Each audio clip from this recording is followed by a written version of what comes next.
Hello guys, welcome to my channel Departure from the Usual. And as you all know, हम इस channel पर कुछ ऐसे crimes और कुछ ऐसे क्रिमिनल्स के बारे में बात करते हैं जिनके बारे में शायद आपने कभी ना सुना हो। तो आज की स्टोरी है सिल्विया मारी लाइकन्स के बारे में। सिल्विया का जन्म 3 जनवरी 1949 में हुआ। वो अपने माता पिता की तीसरी संतान थी। उसके 4 भाई बहन थे। 1965 में सिल्विया 16 साल की हो गई थी और उसे रोलर स्केटिंग बहुत पसंद थी। वो देखने में बहुत ही खूबसूरत थी। उसके लंबे भूरे बाल थे और बहुत ही प्यारी सी मुस्कान थी। उसका परिवार प्यार से उसे कुकी बुलाता था। सिल्विया की छोटी बहन को पोलियो की बीमारी थी, जिसके चलते सिल्विया उसका ध्यान रखती थी। 3 जून 1965 के दिन सिल्विया की माँ कुछ सामान चुराती हुई पकड़ी जाती है और उसे गिरफ्तार कर लिया जाता है। पैसों की तंगी के चलते सिल्विया के पिता को अपनी सारी चीज़ें एक कार्निवल में बेचनी पड़ी और वो बस अपने बेटों को ही अपने साथ ले जा पाए।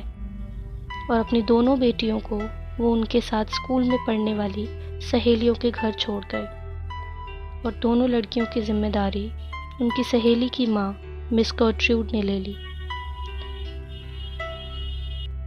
गर्ट्रूड का जन्म 19 सितंबर 1928 में हुआ। 16 साल की उम्र में उसने जॉन स्टीफन से शादी कर ली। उन दोनों के 4 बच्चे हुए। जॉन गर्ट्रूड पर हाथ उठाने लगा और शादी के 10 साल बाद दोनों का तलाक हो गया।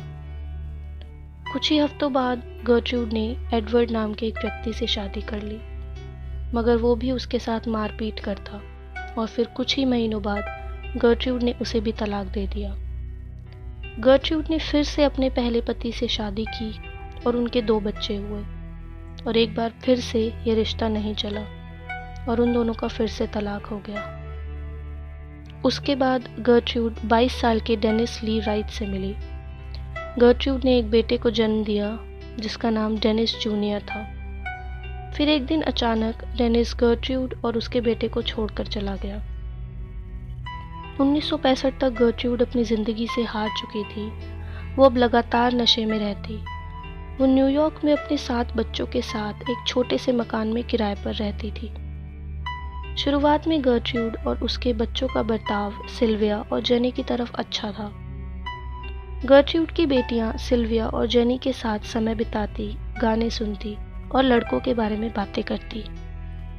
आसपास के बच्चे भी गर्ट्रूड के घर आते जाते थे और जिन चीज़ों की मंजूरी उनके माता पिता उन्हें नहीं देते थे, वो सारे गलत काम वो बच्चे गर्ट्रूड के घर उसकी नज़रों के सामने करते थे, जैसे सिगरेट पीना, शराब पीना और अश्लील बातें करना।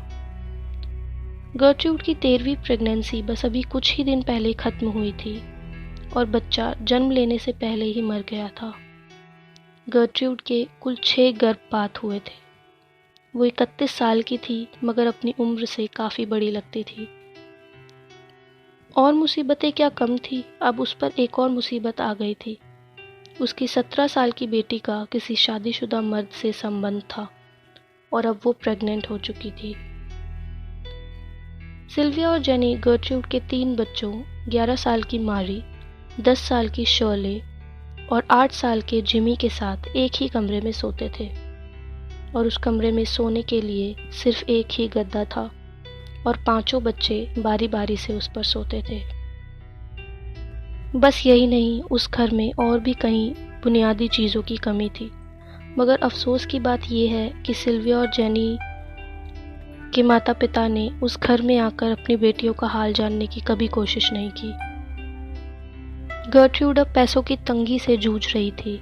सिल्विया और जेनी के पिता गर्ट्रूड को हर महीने $20 भिजवाते थे, मगर कुछ समय बाद वो पैसे भेजने में देरी करने लगे। अब गर्ट्रूड को सिल्विया और जेनी पर गुस्सा आने लगा था। जब पहली बार पैसे लेट आए तो गर्ट्रूड जेनी को ऊपर ले गई और लेदर की बेल्ट से उसे मारा। कुछ दिनों बाद सिल्विया और जेनी के माँ बाप गर्ट्रूड के घर आए और अगले महीने के पैसे इस बार एडवांस में ही दे दिए, मगर दोनों बच्चियों ने पिटाई के बारे में अपने माँ बाप को कुछ नहीं बताया। एक दिन जब गर्ट्रूड को पता चला कि सिल्विया पैसों के बदले कुछ बोतलें बेच रही है, तो उसने एक नाव चलाने वाले लकड़ी के चप्पू से उसे खूब मारा, और बीमार और कमज़ोर होने के कारण जब वो थक गई तो उसने अपनी बेटी पॉला के हाथ में वो चप्पू थमा दिया और फिर उसे मारना शुरू कर दिया। जब एक दिन गर्ट्रूड को पता चला कि सिल्विया का एक बॉयफ्रेंड है, तो उसने और उसकी बेटी पॉला ने सिल्विया की योनि पर लातों से कई बार वार किया और उसे बदचलन भी बोला। बात बस मारपीट तक नहीं थी, गर्ट्रूड सिल्विया को कई दिनों तक खाना भी नहीं देती थी, जिसके कारण सिल्विया को कूड़ेदान में से ही लोगों का फेंका हुआ खाना खाना पड़ता था। जब गर्ट्रूड ने उसे ऐसे खाना खाते हुए पकड़ा तो उसने और उसकी बेटी ने सिल्विया को मिर्च मसाले से भरा हॉट डॉग खिला दिया। सिल्विया ने उल्टी कर दी, मगर गर्ट्रूड ने ज़बरदस्ती उसे उल्टी खाने पर मजबूर किया। एक बार गर्ट्रूड ने सिल्विया पर आरोप लगाया कि तुम मेरी बेटियों के बारे में अफवाह फैला रही हो कि वो वेश्या है, जिसके कारण गर्ट्रूड की 15 साल की बेटी स्टेफनी के बॉयफ्रेंड ने सिल्विया को मारा। आरोपों की सूची लंबी थी। एक बार गर्ट्रूड ने सिल्विया पर जिम के कपड़े चुराने का आरोप लगाया और माचिस से उसकी उंगलियां जला दी। इसी के दौरान गर्ट्रूड ने विषय बदलते हुए सिल्विया को कहा कि शादी से पहले किसी लड़के के साथ संबंध नहीं बनाना चाहिए, जिसके जवाब में सिल्विया ने कहा कि उसने ऐसा कुछ नहीं किया है। मगर इससे गर्ट्रूड और भड़क गई और सिल्विया के निजी अंगों पर लगातार लात मारती रही, और अपने बच्चों के सामने उसने सिल्विया को बुरी तरीके से मारा और उसका यौन शोषण किया। 5 अक्टूबर को सिल्विया के माँ बाप एक बार फिर अपनी बेटियों को देखने आते हैं, मगर हालात और न बिगाड़ देने के डर से सिल्विया और जेनी ने इस बार भी उन्हें कुछ नहीं बताया। गर्ट्रूड ने दोनों लड़कियों को घर से बाहर निकालना भी बंद कर दिया। 6 अक्टूबर वो आखिरी दिन था जब सिल्विया स्कूल गई। गर्ट्रूड ने स्कूल में झूठ बोलते हुए कहा कि सिल्विया को पढ़ाई में कोई दिलचस्पी नहीं है। गर्ट्रूड के बच्चे पड़ोस के बच्चों के साथ मिलकर सिल्विया के साथ अश्लील हरकतें करते और उसे मारते पीटते, और इन सब में उन्हें गर्ट्रूड का पूरा सहयोग मिलता। उनके लिए किसी चीज़ की कोई हद नहीं थी। अगर बच्चों को कराटे सीखने होते थे तो गर्ट्रूड उन्हें सिल्विया पर अपने कराटे का अभ्यास करने को बोलती थी। कुछ बच्चे सिल्विया को सिगरेट से जलाते थे और उसके रोने और चिल्लाने की आवाज़ सुनकर हंसते थे। गर्ट्रूड सिल्विया को उबलते पानी से तब तक नहलाती जब तक उसकी त्वचा झुलस नहीं जाती थी। एक दिन तो पॉला ने गर्ट्रूड को इतना मारा कि उसने अपना ही हाथ तोड़ लिया।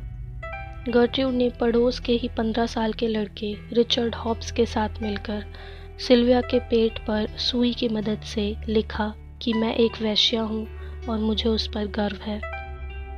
बाद में रिचर्ड ने गर्ट्रूड के कहने पर एक गर्म मेटल के हुक से एस अक्षर लिखा और उसे ताने मारते हुए गर्ट्रूड ने कहा कि अब तुमसे कोई शादी नहीं करेगा। इतने अत्याचारों के बाद आखिरकार गर्ट्रूड ने सिल्विया की आत्मा तक तोड़ कर रख दी। सिल्विया ने अपनी बहन जेनी को कहा कि मैं जानती हूँ कि तुम मुझे मरने नहीं देना चाहती, मगर अब मैं नहीं बच पाऊंगी। सिल्विया ने इतनी मार सहने के बाद अब बिस्तर पकड़ लिया था और अब उसके हालात बिगड़ते जा रहे थे, और अब गर्ट्रूड ने उसे उस ऊपर वाले कमरे में गद्दे पर सोने की अनुमति दे दी थी।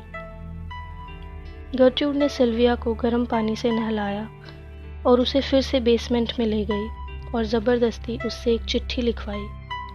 वो चिट्ठी उसके माँ बाप के लिए थी, जिसमें उसने एक झूठी कहानी लिखवाई थी कि कैसे कुछ लड़कों ने मिलकर उसका बलात्कार किया और फिर उसे खूब मारा पीटा और उसके शरीर पर अश्लील चीज़ें लिखी।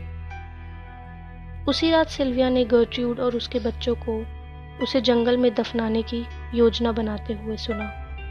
सिल्विया ने भागने की कोशिश की, मगर गर्ट्रूड ने उसे पकड़ लिया और फिर उसे टोस्ट खिलाने की कोशिश की, मगर अब सिल्विया इतनी कमज़ोर हो चुकी थी कि वो टोस्ट भी नहीं खा पाई। गर्ट्रूड ने सिल्विया के मुंह में पर्दे टांगने की रॉड डाल दी और उसके बेटे जॉन ने सिल्विया के हाथ बेसमेंट की रेलिंग पे बांध दिए। सिल्विया के पैर ज़मीन को मुश्किल से ही छू पा रहे थे।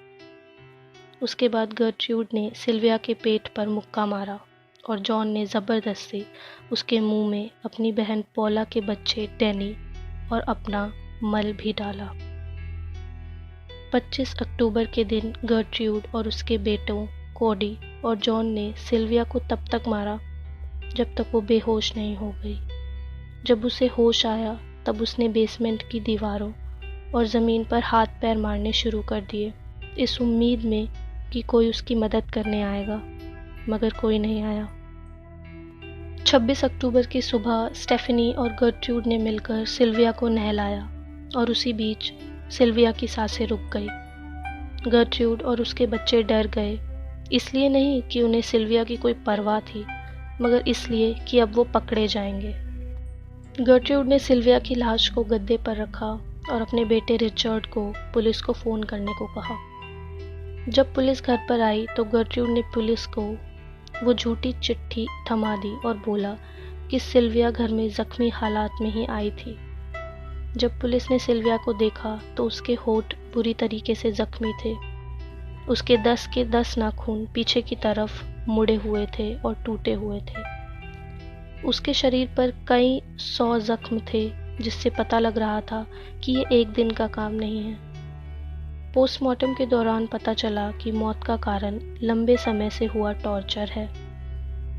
जब पुलिस ने जेनी से सच्चाई जानने की कोशिश की तो उसने उन्हें सब बताने के लिए एक शर्त रखी कि अगर आप मुझे यहाँ से ले जाओगे तो मैं आपको सब बता दूंगी। पुलिस को सच्चाई का पता चला और गर्ट्रूड को 1st डिग्री मर्डर के चार्जेस के तहत जेल जाना पड़ा और उसकी बेटी पॉला को भी सज़ा हुई। गर्ट्रूड परोल पर 1985 में जेल से बाहर निकली और उसके 4 साल बाद लंग कैंसर के चलते उसकी मौत हो गई। और जहाँ तक उसके कर्मों की बात है, वो आज नर्क में ज़रूर सड़ रही होगी। पॉला को जेल से बाहर निकालने के बाद उसे एक नौकरी मिल गई। स्टेफनी ने भी शादी कर ली और उसके कई बच्चे हुए। गर्ट्रूड का बेटा जॉन और पड़ोसी रिचर्ड और कॉय को भी सज़ा हुई। रिचर्ड 21 साल की उम्र में कैंसर से मर गया, जो कि बहुत अच्छी बात है। डैनी को एक परिवार ने गोद ले लिया और जेनी ने भी शादी कर ली और उसके 2 बच्चे हुए। आज तक सिल्विया लाइकन्स की उस दर्दनाक मौत को आसपास के लोग नहीं भूल पाए हैं। आज तक ऐसा केस ना कभी अधिकारियों के पास आया और उम्मीद तो यही है कि कभी आए भी ना। आप सब इस केस के बारे में क्या सोचते हैं? अपनी राय मुझे कमेंट्स में ज़रूर बताइएगा। और वीडियो पसंद आई होगी तो लाइक और सब्सक्राइब ज़रूर कीजिएगा। मैं मिलूँगी आपसे अगली स्टोरी में एक नई कहानी के साथ। Until then, signing off.